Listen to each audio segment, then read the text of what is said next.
Voltamos com o Papo de Juventude. Hoje o nosso bate-papo é com jovens mulheres que são mães solteiras. A gente está debatendo as dificuldades e os prazeres de criar um filho sozinha.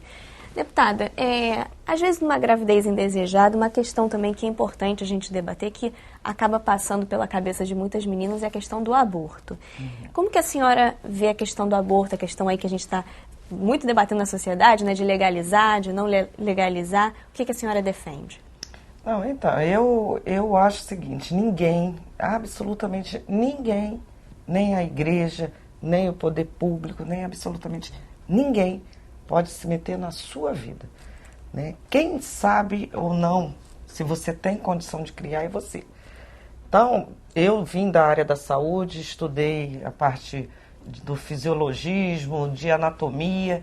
A gente sabe que um feto com 12 semanas não tem a mínima condição de viver, né? Então, eu acho o seguinte, eu acho que você tem que ter uma legislação, tem que ter um período que você possa, se for o caso, de você analisar todas as questões e fazer a sua opção, você tem que fazer até o teu limite ali, entendeu? Agora, quem vai dizer isso é você, né?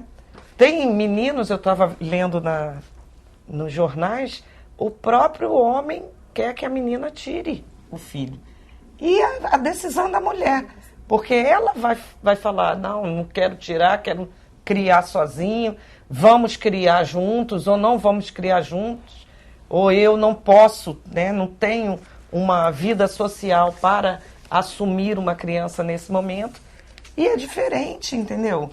De você, tem que garantir a vida da criança, tá? Mas até aquele momento ali, para mim, não tem vida.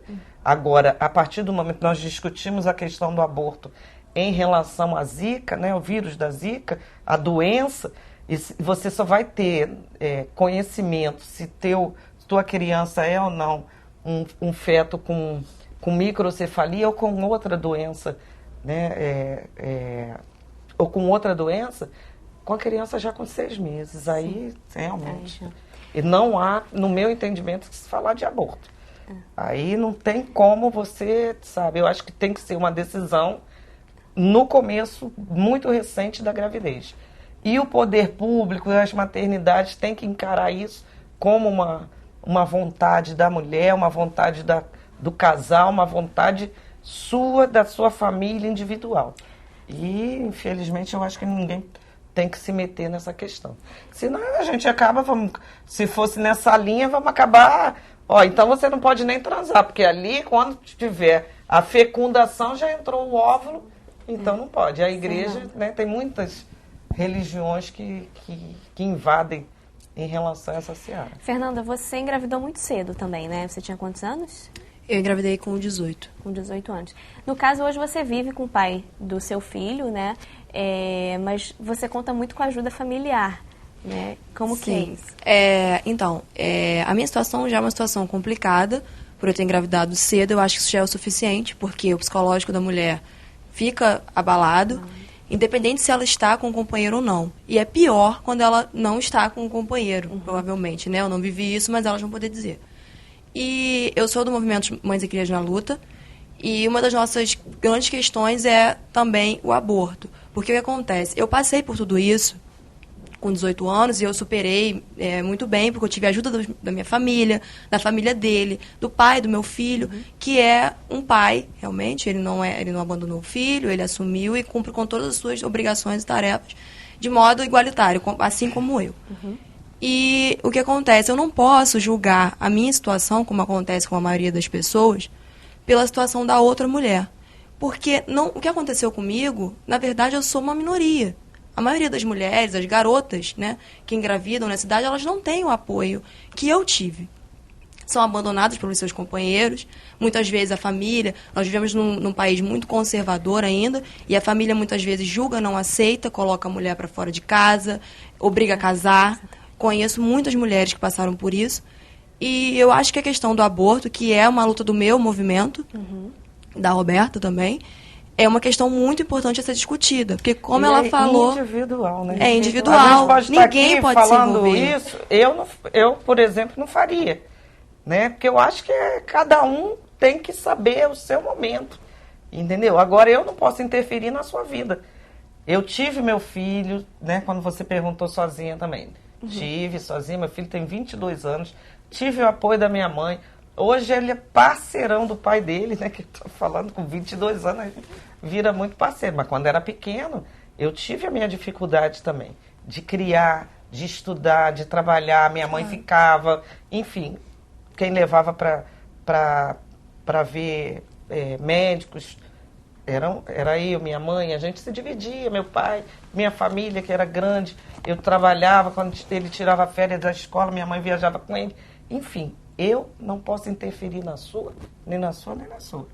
Ninguém pode, nem mesmo o Estado tem esse direito. E nem mesmo o pai da criança ele pode dizer o que a mãe deve fazer, porque quem gesta é a mãe, quem amamenta é a mãe. A mulher ela precisa ter o domínio sobre o seu corpo e isso não está acontecendo. O aborto é uma questão de saúde pública, porque enquanto as pessoas estão preocupadas com toda essa coisa de conservadorismo, existem mulheres morrendo, porque, na real, as periféricas, principalmente, as negras, principalmente, elas morrem porque a mulher que pode... O aborto, ele não deixou de existir. A mulher que pode pagar pelo aborto seguro, ela paga. E a que não pode, ela morre. Porque ela se submete a uma intervenção no seu corpo que não é segura em qualquer lugar, com qualquer pessoa. Fernanda, quando nós começamos o programa, eu perguntei quem conseguiu, né, ter informações. Porque eu acho que tudo começa com a prevenção. É isso. Tanto os meninos quanto as meninas precisam ter informação. Claro. Né? Essa é a falha. Né? A falha começa por aí. Porque tem muita gente, como você falou, na periferia, nas comunidades, meninas que não sabem absolutamente nada, e meninos também. Aí você tem para fazer um pré-natal, para fazer um planejamento familiar. Se você trabalha fora, tu tem que faltar para poder participar do curso, porque ninguém pode fazer o planejamento familiar dentro das unidades, né, públicas de saúde sem participar de um curso. Então, como é que você participa de um curso se você trabalha fora, se você tem Entendeu? O funcionamento daquela instituição é das 8 às 5, não te dá a opção de você ir com o menino, com o teu marido, Então, tá ruim. Essas coisas todas estão ruins. Assim, tá difícil chegar à informação, como você falou, né? Na cabeça do jovem, principalmente, porque existem mulheres mais velhas que também precisam, né, dessa informação, principalmente os jovens. E eu acho que ainda assim não é o suficiente, porque qualquer método contraceptivo é falho. Eu engravidei mesmo tomando anticoncepcional. Então, assim, e ainda todo mundo, as pessoas questionam, tipo assim, você fez alguma coisa errada, você fez, e tem o famoso, na hora de fazer, você gostou? Enfim, não passou pela minha cabeça tirar o meu filho em momento nenhum, mas não passou porque eu estava ao lado do pai dele. Sim. Porque eu tinha uma família toda ali de amparo, entendeu? E, assim, falhou. Eu não deixei de tomar o remédio em momento nenhum. Eu tive uns problemas com efeitos colaterais, em que eu vomitava muito. E acabou que o remédio ele não fez efeito. E aí as pessoas falam, e você não sabia que não ia fazer efeito? Não, eu não sabia. Eu era uma garota de 18 anos, que na verdade eu estava preocupada com outras coisas. E, tá entendendo? E, enfim, achava que estava me cuidando. E não estava. E é aquilo que ela falou, é o acúmulo da não que você junta a não informação, né, com aquela coisa que não é 100% segura. Sim. Então, pode ocasionar nisso. Ana Cecília, como que foi a sua gravidez? Assim, você se separou do pai da sua filha, você tem uma menina, né? Você estava grávida, foi depois? Como é que foi? Então, na verdade, eu passei por um relacionamento abusivo durante 8 anos. A gente ficou junto durante esse tempo. E só que aí, quando eu engravidei, a gente já tinha terminado. E foi assim, de surpresa, que nem a colega acabou de falar. Eu tomava remédio, mas esquecia muito, porque eu engravidei com 20 anos. Estava começando a estudar na faculdade. E eu esqueci, aí tomei a pílula do dia seguinte e não resolveu muito. E aí, ele ele achava que a criança não era filha dele, pelo fato de eu já estar solteira depois de ter engravidado. E aí ele não aceitou a gravidez e me humilhava, dizendo que a criança não era filha dele. E aí eu pensei nessa questão do aborto. Eu falei, a única solução para minha vida, porque eu sou órfã de mãe, meu pai biológico, ele não quer saber de mim, é esse mesmo caso que a gente está discutindo aqui também. E o meu pai adotivo, ele não teria tantas condições para arcar com isso tudo, e eu entrei em desespero. E aí eu procurei uma aborteira dessas. Só que chegou lá na hora, eu via, sabe, os materiais, as condições de higiene do lugar, eu não tive coragem. Eu não tive coragem. E, inclusive, ela botou uma pressão. Ela, você é tão nova, tão bonita, você vai estragar a sua vida. Eu falei, dane-se, eu vou estragar minha vida, mas eu vou estar com meu filho, é meu, e agora eu vou ter. Antes eu não queria, né, porque... Mas você já pela tava situação. Com muito... Não, isso foi... Não. Foi Isso foi no comecinho mesmo, no primeiro mês, assim, que isso tudo aconteceu. E aí eu decidi ter, e a minha família, assim, me deu total apoio, e graças a eles eu consegui voltar a estudar, sabe? Consegui uma bolsa de 100%, e tô trabalhando. Você tá conseguindo tocar a sua vida. Tô conseguindo tocar minha vida graças ao apoio da minha família, não pelo apoio do pai da minha filha, porque... Ele é totalmente ausente, vamos dizer assim. Mais ou menos. Ele não é. Ele só pega de 15 em 15 no final de semana, mas a pensão eu tentei fazer tudo amigável, sem precisar da justiça. Só que não teve jeito, porque ele não teve maturidade de encarar isso como algo para a vida toda, como um ser humano, pra vida, né, para a vida, e que esse ser humano ele precisa se alimentar, ele precisa de uma boa educação, e todo mundo aqui sabe que não dá para você contar com um ensino público de educação e muito menos de saúde, porque se você levar uma criança para o UPA, não tem um pediatra de emergência. Então a gente, infelizmente ou felizmente, a gente precisa batalhar um pouquinho mais para dar essa boa condição de vida para os nossos filhos. Agora, Ana, por toda essa história aí que você contou, a sua filha é feliz, né, no lar? Sim, ela é muito criando feliz. Com você. É importante a gente dizer isso, né, deputada? É importante a gente dizer que a gente consegue. Consegue, né? exatamente. Eu acho que a experiência dela foi muito, muito, assim, forte, né, pra gente. Ela quase que fez um aborto, não queria fazer. Tem a criança aqui, vive com... E todas nós que temos os nossos filhos, essa eu acho que é a mensagem que a gente tem que deixar também para as pessoas. Né? Dizer que as mulheres, nós podemos. Com certeza. Nós podemos muito. E voltando nessa questão da família, a Beatriz também contou muito com a família, né, Beatriz? Tanto dos pais, do pai da sua filha. Sim, quando eu engravidei, eu nem conhecia a família dos pais da minha filha. A gente não tinha uma relação estável, a gente não tinha uma relação séria. E depois que eles souberam da gravidez, eu quis tirar a minha filha. Eu passei 2 meses buscando lugares, buscando remédios e não consegui. Era tudo muito longe, tudo muito caro, não existia, não era confiável. Foi um período horrível. Eu não aceitava, eu achava que ia acabar com a minha vida. Eu tive que abandonar a faculdade por um período.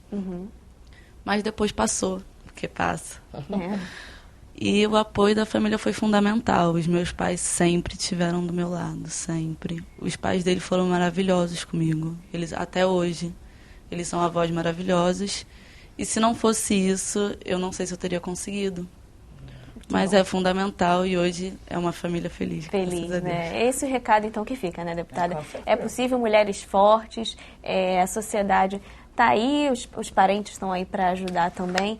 E é possível preciso também que os homens tenham a sua responsabilidade, alertando para isso. Não é só nossa, né?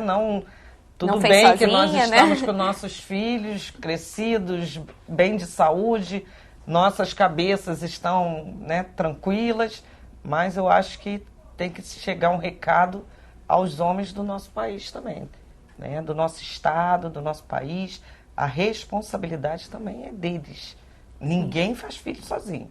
Então não adianta, né, a gente fazer o filho e eles abandonarem como se fosse só a responsabilidade Até porque, da como mulher. a gente acabou de ver, o sofrimento maior é da mulher, É da né? mulher. Então, não é porque é possível vencer, é possível criar sozinha, ficar tudo bem, que eles têm que se ausentar dessa responsabilidade. Eles têm que estar presentes, sim, que o filho também é deles, né? Roberta, pra gente finalizar, que o nosso tempo tá acabando. Na verdade, eu queria só colocar essa questão do peso social, da gente ter passar essa carga de responsabilidade para o homem. Porque quando a gente faz esse movimento de exigir do homem que ele cumpra o seu dever, que ele esteja presente, não só financeiramente, quanto no seu papel de pai, qual é o peso que recai sobre a mulher? Como ela falou, que é aquela mulher que está abandonando o filho, né? Aquela mulher que está querendo abrir mão do seu papel de mãe, e aquela mulher que está querendo fazer menos do que a sua obrigação de mãe. Então, assim, eu cansei de ouvir, quando eu optei pela guarda compartilhada, que eu estava sendo uma mãe pior para os meus filhos porque eu estava exigindo que o pai deles ficasse 50% do tempo com eles. Então, eu acho que a gente precisa dizer para a mulher que ela não precisa passar por isso sozinha e que se ela não quiser passar por isso sozinha, ela não vai ser menos mãe por estar passando por isso, dividindo a responsabilidade. E nem ele um super pai, exatamente. Gente, muito, muito obrigada pela presença de vocês, tá? Que vocês sejam muito felizes com os filhos, com as filhas de vocês. Muito obrigada, tá, deputado, pela sua presença. E obrigada a você aí de casa que acompanhou o nosso bate-papo de hoje. Para rever este programa, acesse o nosso site www.tvalerge.tv. Também estamos no YouTube, é só acessar o canal da TV Alerge. Você tem sugestão e opinião? Escreva pra gente, papodejuventude@tvalerge.tv. Até semana que vem com mais Papo de Juventude para você. TV Alerge, o canal do povo fluminense.